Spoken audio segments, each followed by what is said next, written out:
Hey, this is Friend Lavoie, and this is my third or fourth time trying to record this video without it going on and on. If you hear my voice, I'm congested, it's because I'm overcoming a cold.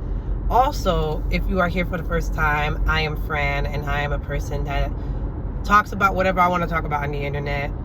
If you are new to this channel, please like, comment, share, and subscribe. Look around. I have many different topics that I talk about. And while I'm on my way to locations, or sometimes when I am stationary at a location, I'm on my way to a different location to what I'm typically going to. So here we are. And let's get going. Please be kind in the comments. If you're going to comment, like, comment, and subscribe, like I said. I want to talk about Married at First Sight. Peacock, I resubscribed just for this, okay?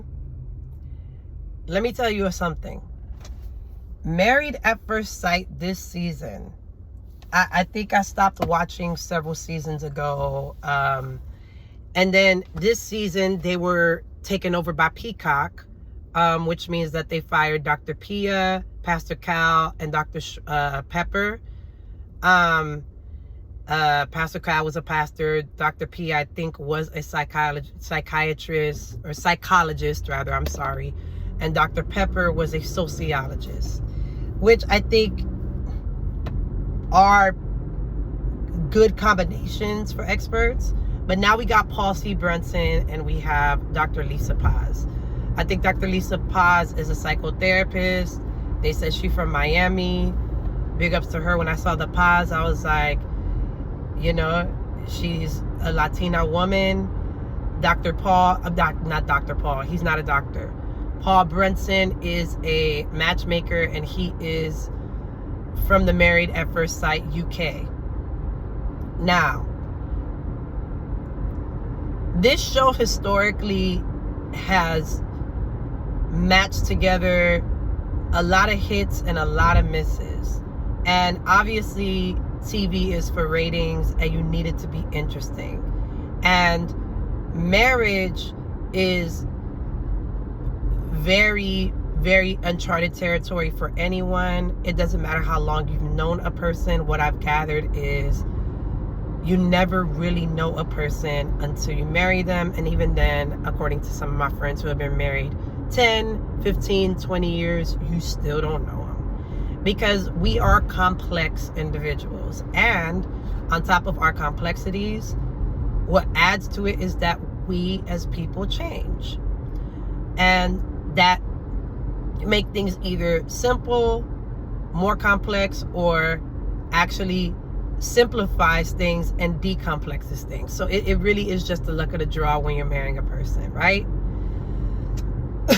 Obviously, if you don't know the premise of the show, they are made, people apply for the show. They get chosen.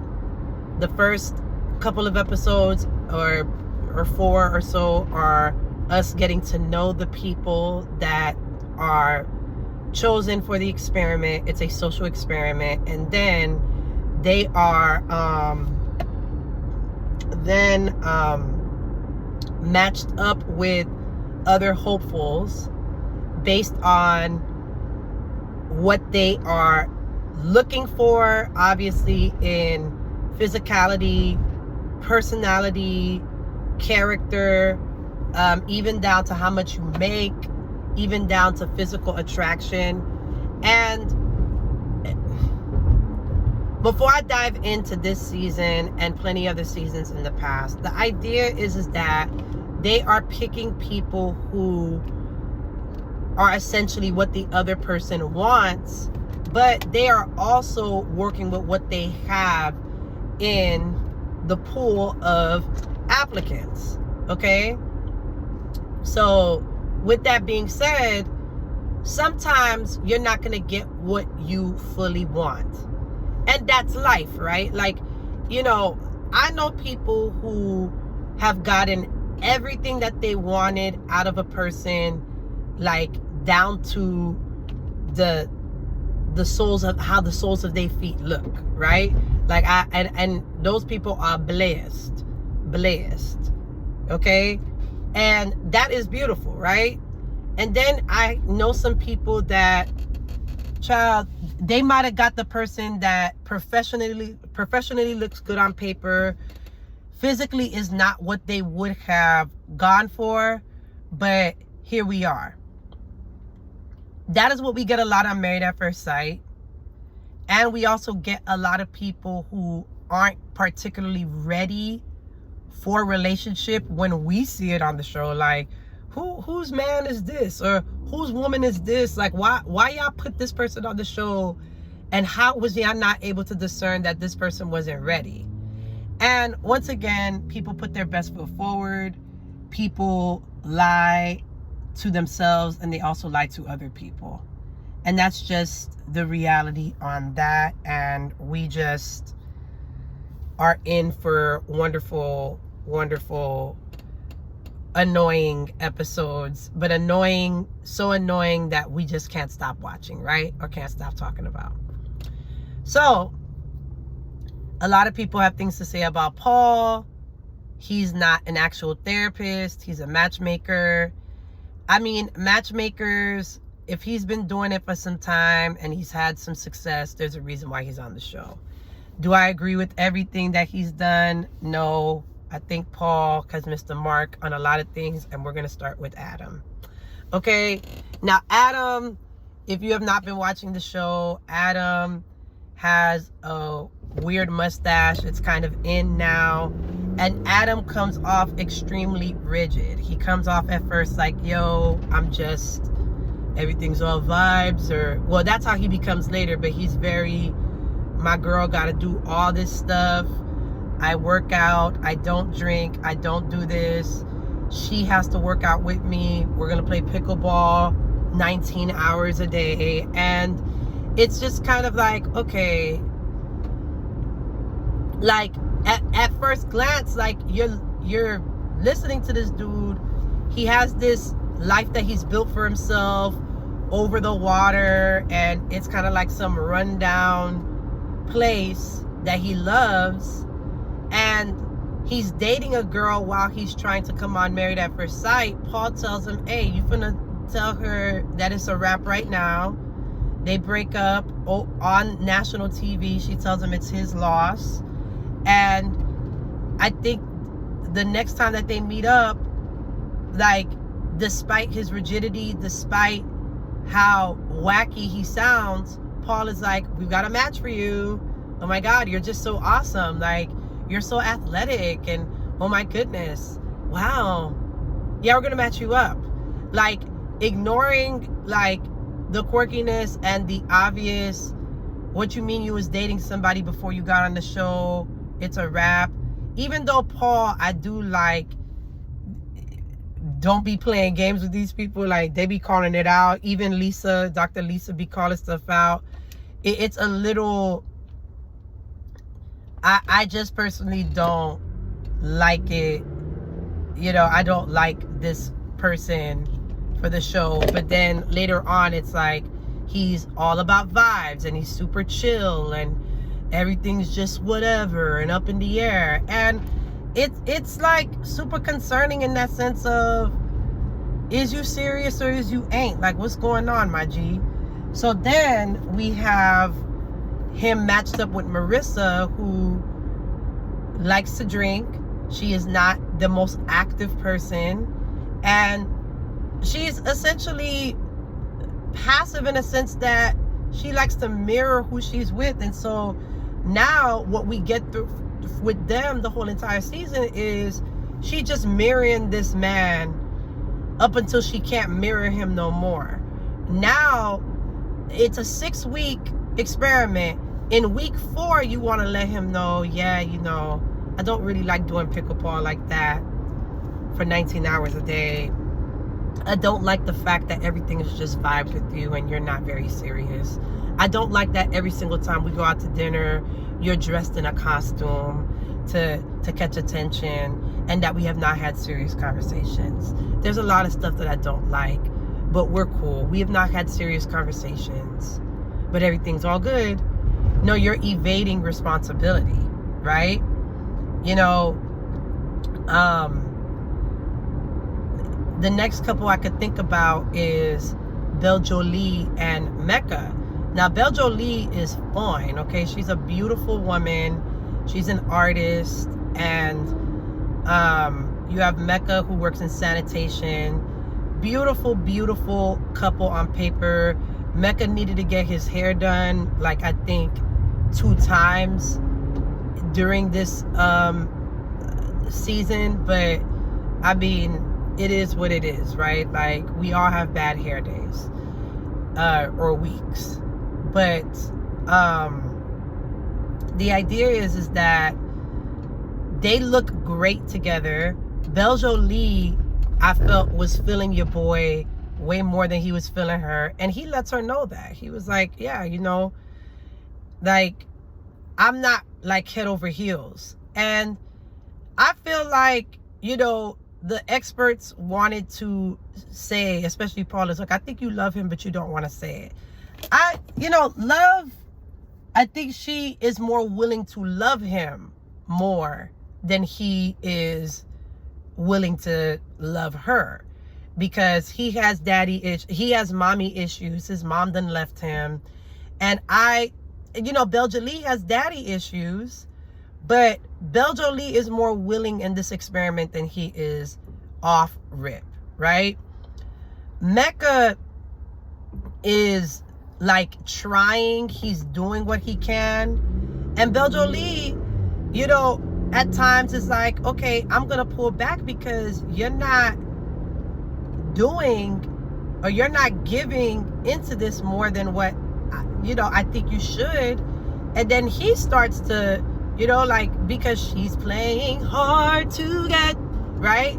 Like, now she's starting to play a little hard to get. Now you want to come over, but then you're doing these humiliation tactics with her. You know, like, now you're being performative at some of the group dinners to make up for the douchebag you've been. Now you're going into the last dinner after doing all these nice things for her. It was her birthday. You did like this nice event. It's like, yeah, finally do the deed, all that stuff. And then just for the last dinner for you to say to everybody what might have been obvious or not. Well, I mean, like, I wasn't first attracted to her at all. Like, I mean, she's pretty, but I was not attracted. I mean, like, that's Captain Obvious for us, because we're watching that, yeah, you don't really 100% fool with her, but it's also, why would you say that at the dinner to embarrass her? And Belle Jolie is like, what? You were not attracted to me? To me, it's a little bit of, she knows that she's beautiful, so why wouldn't he be attracted? And we've been doing this for about a month now, and why don't I know that you're not attracted to me, or that you weren't as attracted? Like, it's a mixture of all of that, because it's kind of like, what's the point of doing all this here if, you know, we're not going to be like on the same page? My pushback on that is that those things do take time, and people take time based on their history to really open up. It's just the fact that Mecca was a jerk about it and said stuff that was not necessary to say, because it's pretty much embarrassing and is unnecessary. And Mecca needs to get his life together. From the moment that we saw his dad at the wedding and his dad was humiliating him, we knew that, and he was just taking it like, oh, come on, Dad. And it's just like, you don't see that your dad is not even healthy for you either. Like, your dad sucks too. Like, your dad is sucking on TV too. Like what do you know? Fine. So now you have to do this to this person. Takes us to Devin and Caitlyn. Devin is this rugby player, sweetheart of a guy who is just like, you know, he grew up without his dad. His mother was a teen mother. He grew up around a lot of love and family. And so that created the ecosystem for him to be just very, like, they call him golden retriever type, like just super sweet guy. And for me, it's not that, you know, Devin is necessarily an unhealthy person. The codependency that he has is very much in relation to what he saw growing up. He does not want to leave his partner. He wants to show his partner that he is devoted in a way that his mom did not get with his father. And it's just the way that he grew up. So naturally, he wants to be around his bride all the time. And Caitlyn couldn't be more opposite. They looked good on paper together. Caitlyn is a super independent woman who's been through a lot of relational trauma. And while she likes a lot of things about Devin, she does not like the fact that my guy be wanting to be around all the time. And, you know, because of that, she gets frustrated and to me is not treating him the greatest. But at the same time, it's kind of like, it's just them having to get used to each other and having stark differences in how they see the relationship. I also think that Caitlyn blows things out of proportion and has an anger streak. Devin apologizes way too much for me. I don't think that half of the stuff he apologized for, he should have. I do think that every time she got up and walked away or got up and left, I should say that got up and walked, like she went to the gym without him after they planned to go to the gym together, not letting him know. It's one of those misunderstandings of, okay, you were still asleep, like I ain't gonna wake you up. But he was like, no, I want to go to the gym with you, so I kind of wanted you to. It's like we've only been married for 12 hours, so I don't know that that's going to be a big deal until we realize it is a big deal, kind of thing. So it's that kind of thing. And the fact that she didn't stick up for him when somebody basically chewed him out, and it's just like Caitlyn is not as connected as she needs to be because she's had relational trauma that has led her not to be connected, right? So that's that. With them, I feel like she just finds reasons to be annoyed with him that I don't even think is a big deal. It's like, all right, girl, like vibe, right? Cameron and Michelle are probably the best couple. Cameron is a basketball coach who lives in Portland. They're based out of Seattle, the Seattle area mostly. And then you have Michelle, who works in IT. She makes money. She wants to have children. She's had issues with fibroids. And Cameron is just, like, they're just cute. And they seem to be working out their differences the best. You know, Cameron lives in Portland. He coaches. He doesn't make as much money as Michelle does, but that's neither here nor there. They're here trying to make this thing work. And they seem to do better with communication, better with their devotion to each other, and making their lives gel together the best. They are the couple that calls out the most. Michelle just be like, I'ma just keep it a real. When I said that Mecca was performative at one dinner, that when he was describing his interest in Beljolie, talk about she got that wagon. And I seen that wagon. You know, Beljolie is a slim goodie. She's not carrying a wagon, right? And so it's like Michelle told him at one of the couple therapy sessions, man, Mecca, I feel like you was performative. Like, everybody else was thinking that, but she said it, and it was like, yeah, he was being performative, you know? And I just feel like Michelle and Cameron are the healthiest couple. You know, the season is not over. I would be surprised if they broke up and decided that they weren't going to be together no more, because they really do appear connected with each other. You know, Cameron is just supportive of her and her desires, and Michelle, at one point, it looked like she appeared to emasculate Cameron, or at least Cameron felt emasculated because it doesn't make as much money as her, but she smooths that over very nicely. And yeah, Dr. Lisa said it best. They just here for the drama because they don't got no drama, right? Relatively, they don't. Now, one couple that had all the drama in the beginning was Nikki and Sean. Nikki is a HR lead. Sean is a doctor of education, and he's a vice president of like student affairs or something like that. And they're in their 40s, and this is one of those, hey man, I've tried everything. I'm just out here trying to get married. What up, right? So with that being said, Nikki specifically wanted a certain type of man. Nikki wanted a man that was making no less than $200,000 a year, because she makes anywhere from $250,000 to $300,000. And she's built this life up. She's your quintessential girly girl, and she wanted a certain type of physique from this man that the experts were like, we're gonna match you with somebody who looks good on paper. He's 2 years older than you.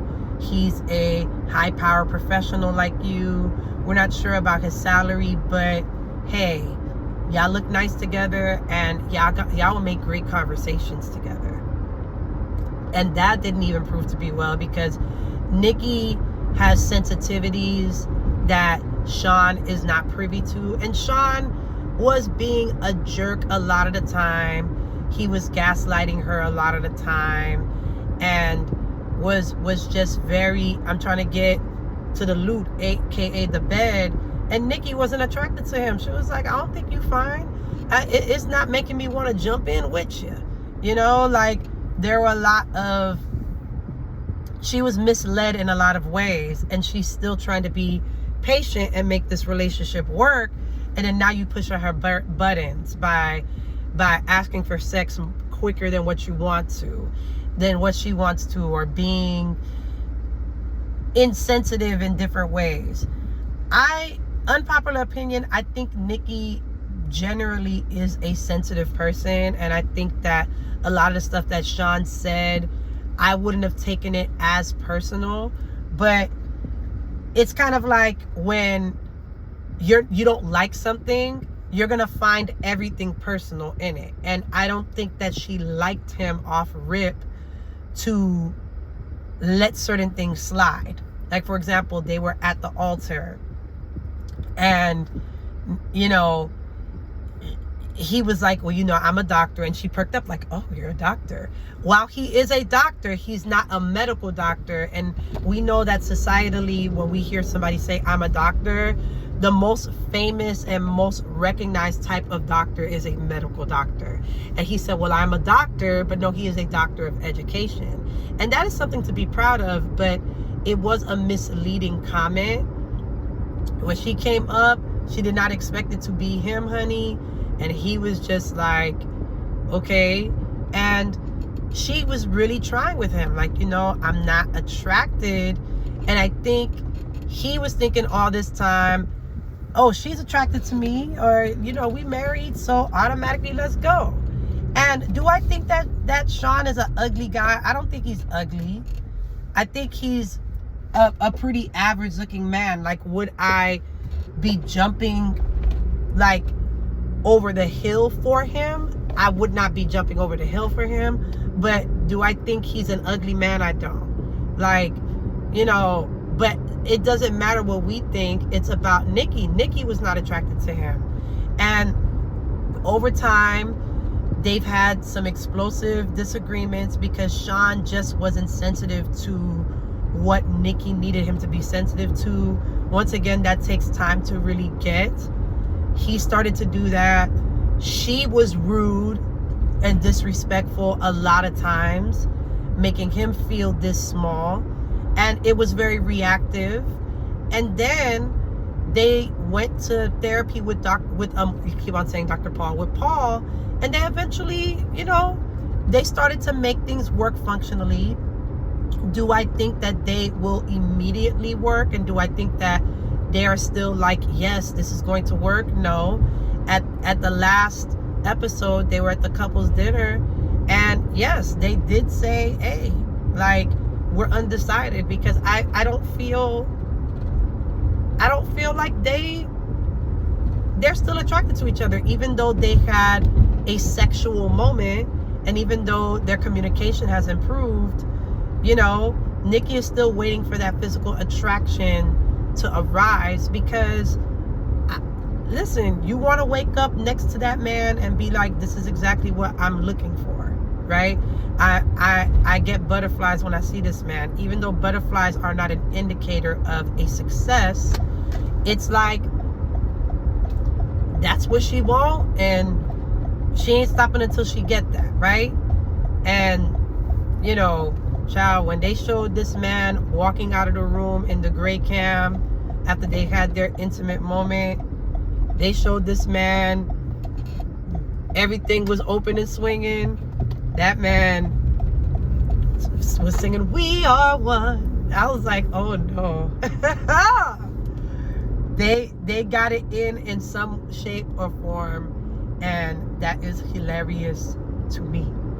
But they're married, so what can I really say? And let's see. I think attraction, I feel like they did Nikki wrong by being like, yeah, we got this match for you, and he wasn't as attractive as they like. It's kind of like you're asking for somebody that's tall, dark, and handsome, and you give me somebody that's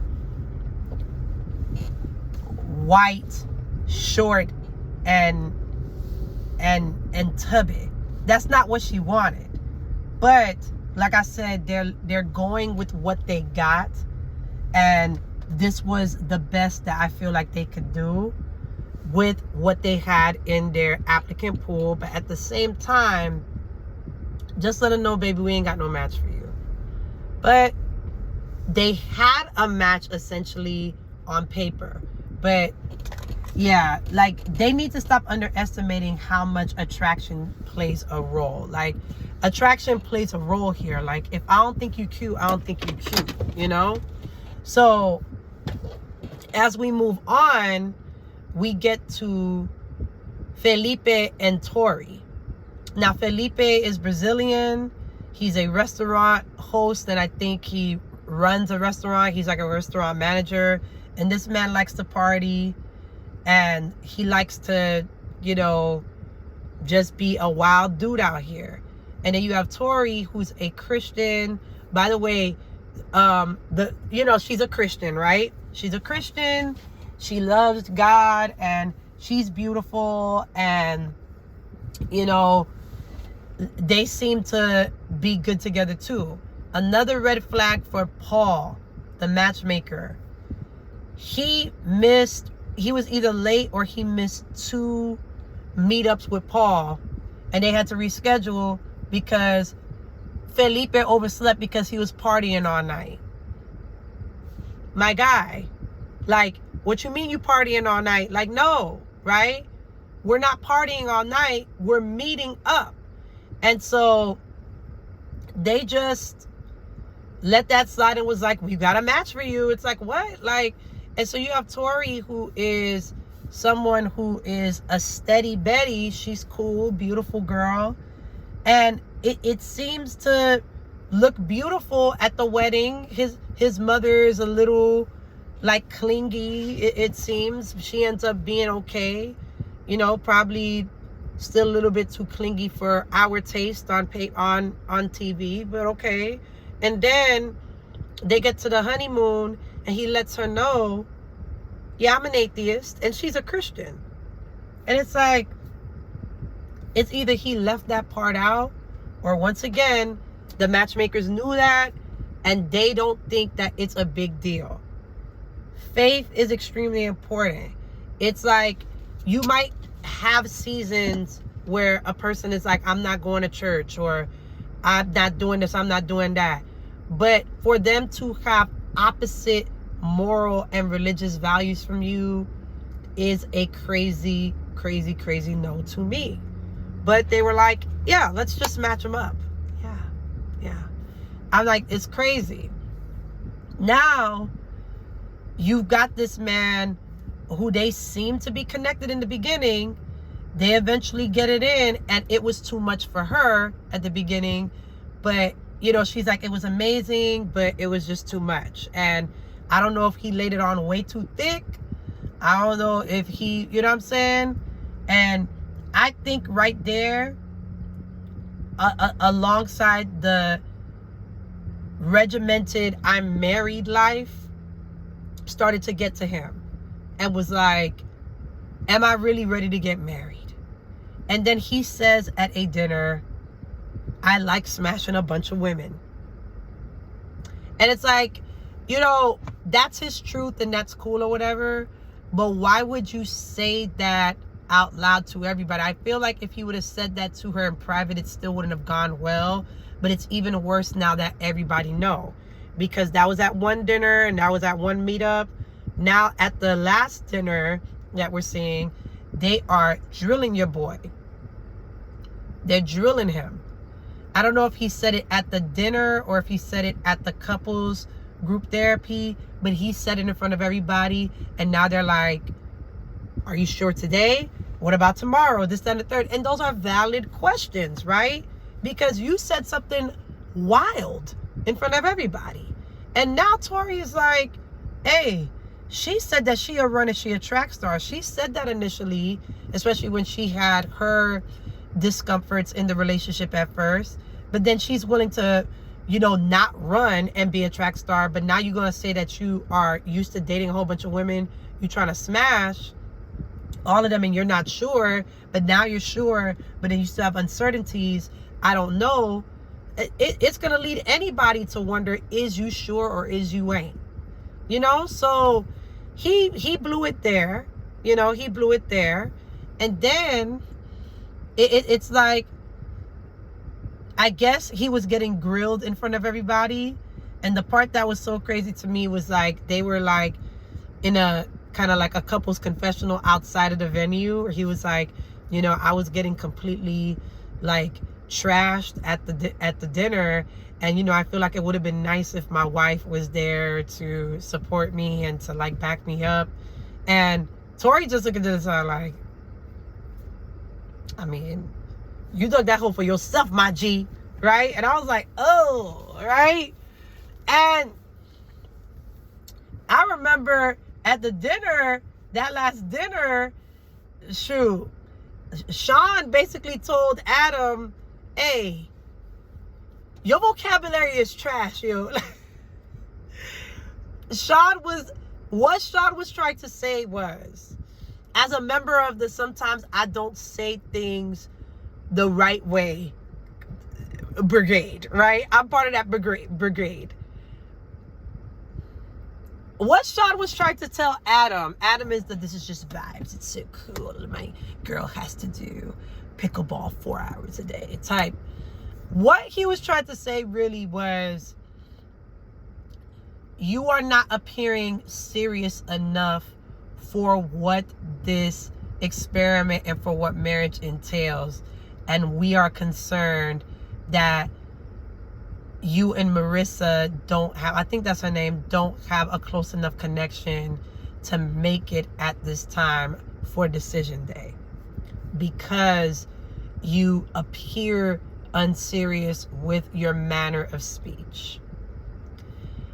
And he basically said something like, your vocabulary is off and this, that, and the third. And so Adam started using, I can expeditiously change. And he started using these big words just to be a troll.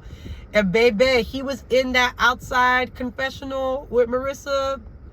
It was like, and Sean has some nerve to be talking when his relationship is being held on by a thread and this, that, and the third, and they need to be the ones breaking up and this, that, and the third, and it's egregious to me. And Adam, not no punk. Adam was saying what he needed to say down to the table too. But Marissa in that, when they were outside talking in that confessional, Marissa was holding back laughter, like, oh shoot. So I don't know if she was laughing at what Adam was saying about Sean, or was she laughing at the whole situation, and also that, well, I'm glad you said it, Sean, because Adam not serious at all. At all. Right? And so, let's see. Who are we missing here? Yes. The couple that needed to break up. Nick and Courtney. Listen. Courtney was not feeling Nick after she found out that Nick was on reality show after reality show and dating show trying to get married and find love. Courtney is a rigid person by nature, and she was trying to tell Nick to relax, and it was impossible for him to relax because Courtney is a high-strung individual. Super de duper high-strung. Like, I've been told that I was high-strung in my past, but Courtney was just like, every little thing was a problem. And because of that, she found ways to embarrass Nick all the time. Saying that, now Nick to me is an attractive young man and was very even-keeled and relaxed, and to me was funny, and you should see him on the threads and on social media. He was made for television because Nick is hilarious down to the social media. But I'm trying to tell you, this man was just like chilling, and yes, it did seem awkward and boring, and he did admit that he was holding back, but as time went on, I don't blame him for being ultra reserved, because Courtney would say things like, because Adam's the hottest guy in the room, and I'm not gonna try with you because you're not trying, and this, that, and the third. And she just had a stank attitude. Even her family, when it came down to meeting her family, was very much like, I don't got nothing bad to say about Nick. You be rigid, you be wildin'. And so she had been embarrassing him enough, even down to when they were celebrating her birthday. Even down to when they were celebrating her birthday, she created this seating chart and ain't even want no parts of him sitting next to her. Like, okay, sis, you don't like him. You wanted your family so bad to not like him. And at the end of that episode, when she went to go see the family, they were like, he went to the bathroom and they were like, her sister was like, I know you want me to say something bad about Nick, but I ain't got nothing bad to say. You don't like him. So at the last group therapy session that we see so far, they was like, if y'all want to call it right now, just call it right now. And there was some hesitancy, and then Courtney was like, no, we're just gonna call it. Just gonna call it.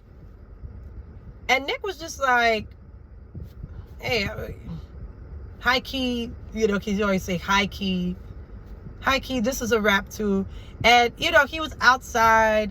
He felt bad about it. And she was just like, well, if you ain't want to fight for it, you ain't want to fight for it. Because her perception is he wasn't comfortable. He wasn't chill. And it was that one time that he admitted, I was being a little reserved and hesitant. Once again, disclaimer, most people would be when they don't know a person. I wouldn't say most. There are some people that wouldn't know how to necessarily approach being all in or jumping in. Is that a fault of his? Somewhat, yeah. You know, like, he could have been more comfortable, but also at the same time, life experience treats you in a way that makes you treat situations the same way or in a way that protects you. So he was probably being protective in the beginning, but I still felt like he was still trying to be as open and feel out the vibes, right? Okay, shout out to Adam. And her vibes were very, I don't like you, or I don't get you. So it's like, why would I be comfortable, or how could I be comfortable with a person that doesn't make me feel like I can be? And on Courtney's end, I feel like she just was over dramatic about how uncomfortable he was, to use that as an excuse to berate him every single chance, because she was uncomfortable with certain aspects of him. You know, she was uncomfortable with things that she found out about him and made him the enemy in her mind. And is that fair to him? Absolutely not. But that's what she did, and they called it off. And I'm glad, because it was just like, oh, brother, enough. She was just unbearable, like, you know, saying how I wish you were more like Felipe, this, that, and the third. And another disclaimer, sometimes you can be with a partner and wish that they were more of this and more of that. But there is a difference when you are doing an active live comparison, when you are not thinking before you speak, Mecca, you know what I'm saying, Felipe, like, things that, while they're your truth, that's why the experts are there, the therapists are there. You could talk to your friends that are off the show, like, you know, these people, this is an experiment, so I'm not going to judge them 100%, but my God, today, we got, I don't know how many other episodes left. We're going to see how this all goes. But drop down in the comments and let me know what you think. I'll tell you who I think is going to make it just off of what we see. I think that Cameron and Michelle definitely going to make it, right? I do see potential for Adam and Marissa to make it, because Adam started to show some initiative, as in, all right, I'm accepting her for who she is, and they have the least amount of volatile conflict, even though I think Marissa needs to be more expressive and real, and Adam needs to be, has to show more compromise on his end. I think that they have a better chance at making it. Belle Jolie and Mecca did make a decision. They said at the last dinner, well, you know, we unanimously made a decision that we're going to say yes. But now that you done told everybody that, I mean, I wasn't attracted to her, you know, like, she was cool or whatever, she's pretty, but I wasn't attracted. While that may be your truth and there's validity to it, now Belle Jolie in the previews, when they go on this couples retreat, now she feel a type of way. So now we don't know. Devin and Caitlyn, it's up in the air for me. Felipe, it's up in the, and Tori, it's up in the air, because he not even sure if he want to be murdered. And then we have Nikki and Sean, who are making strides and they are improving, but it's not at a rate that I personally think, because the attraction is not there. And you don't want to be in a relationship with somebody that you're not attracted to, that you don't want to be around like that, because you don't think they fine, right? And then also their communication, while it has improved, it still doesn't feel like they are on the same page 100%. But it looks like they are making the effort, which is appreciated. So That is my stance on it. If you watch this whole entire video, thank you. Drop down in the comments. Let me know who you think is going to make it, who you don't think is going to make it. Tell me if you agreed with my stances or not. Be sure to like, comment, share, and subscribe. And I'll see you in the next video. Bye.